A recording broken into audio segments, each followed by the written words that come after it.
you've raised an additional 550 million in terms of liquidity. Where are you positioned now, the airline? How long does that tie you over for, and do you expect to need to raise more going forward? Yeah, thanks, Tom. Well, we now with this 550, we've raised over $1.6 billion in the last few weeks. That's taken our total liquidity to 3.5 billion. And we announced today that we've also managed to get our cash burn down with essentially the current market conditions, which is very little activity, at the 40 million a week. So if this was to continue at these current conditions, we have enough liquidity to get to the end of 2021. But obviously, Tom, that's not the case here in Australia. There's great work that's been done on flattening the curve. The Australian government has done a great job. And now there's talk about easing the restrictions, including particularly to the domestic markets, opening up to domestic markets, and potentially New Zealand, and having what they're calling a bubble between Australia and New Zealand. And of course, New Zealand is a big international market, the second largest tourism group into Australia. I think Australians are the largest or second largest tourism group into New Zealand. So that would be really positive. And it looks like that could happen this year, and that gives us the ability to generate more positive cash flows and extend the runway well past the end of 2021. Yeah, that's certainly a positive development, isn't it, Alan? And where else do you see in terms of markets opening up and easing back on those restrictions beyond what you're seeing in Australia and New Zealand? Well, for us, I might put in context that the domestic market is massive for Qantas. We have nearly 2/3 of the market before a major competitor went into administration. We have the vast bulk of our aircraft used here domestically. So it is massive. So getting that back is going to be the big driver of our performance. It's where we made all of our money before COVID-19. We also have our loyalty program, which is the second most profitable division, still producing very positive cash and doing really well with new partners. So we think that will continue and has good. And then in international, we think you'll start opening up like these bubbles. New Zealand, the first one, because they look like they have extremely low numbers, 2 days of 0 cases. And then maybe similar markets in Asia, hopefully, where there's similar control on COVID-19. And some of the other international markets may take longer than that. And what we've done is the ability to cope with that. We've stood down 25,000 of our employees. The Australian government has put in a job support package that helps them with income. We're not paying the employees while they're stood down and the work doesn't exist. And that's allowed us to put our cash burn down to extremely slow levels. So our hope is we get domestic up and running significantly by the end of the year. It takes the cash burn down from 40 million a week to substantially less than that. And international is gradually introduced towards the end of this year and into 2021, which gets us into a positive position as that's occurring. So, Alan, the timetable that you just mentioned there to Tom, David here, by the way, good morning. Thanks for coming on the program. That the liquidity that you've raised today, on top of what you guys raised back in March, tides you through the end of next year. I'm curious, what assumptions are you making between now and then? Is that a worst case scenario? Do the current travel restrictions hold? And again, the 25,000 still are furloughed and you will not be paying them? Is that the scenario you're looking at?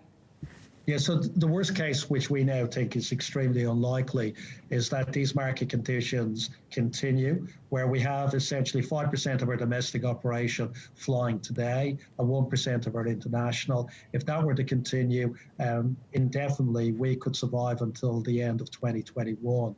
I should say that's with the current financing that we've raised. We have another 2.7 billion of unencumbered aircraft, which the market is open to us to attain additional financing. So if those conditions were to continue and we were to borrow money against those aircraft, we could last well into 2022.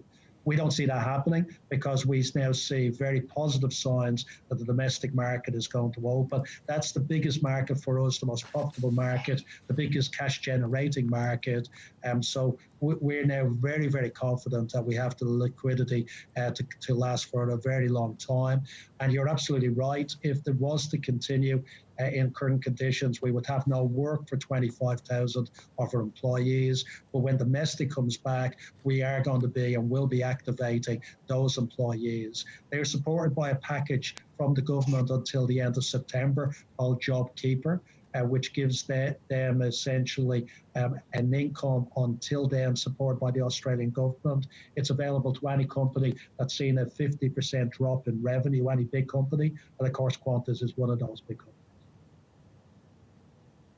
Right, and when things do reopen, you mentioned the domestic market for you guys as well, potentially with one less competitor with the collapse of Virgin. How is Qantas positioned or positioning ahead of that as well to take advantage of perhaps that gap and hole that's being left there in the industry? I think it's very clear that there are a number of interested parties in taking Virgin out of administration. So we're planning in our base case that we will have still strong competition in the domestic market, which we've had for a long time. But Qantas, with Qantas and Jetstar, the best full-service airline, the best low-cost carrier, is well positioned to compete with that new emerging Virgin. We do think that as the domestic business comes back, we will be managing the business for cash. So we'll be putting as many aircraft that are cash positive back in the air.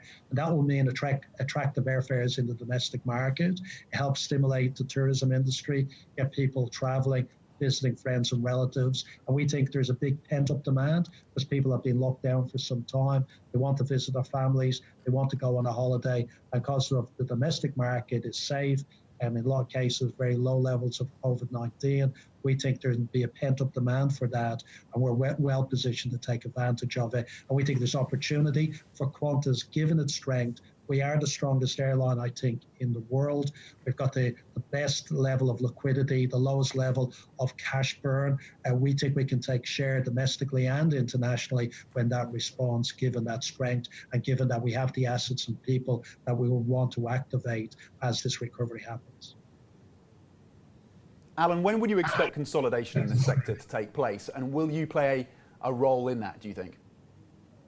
Yeah, we've always been keen on consolidation if the opportunities arise. It's a lot harder in markets where there's ownership restrictions on airlines, as you know, and it's a lot harder in the markets in the Asia-Pacific region where a lot of governments have involvement in the airlines.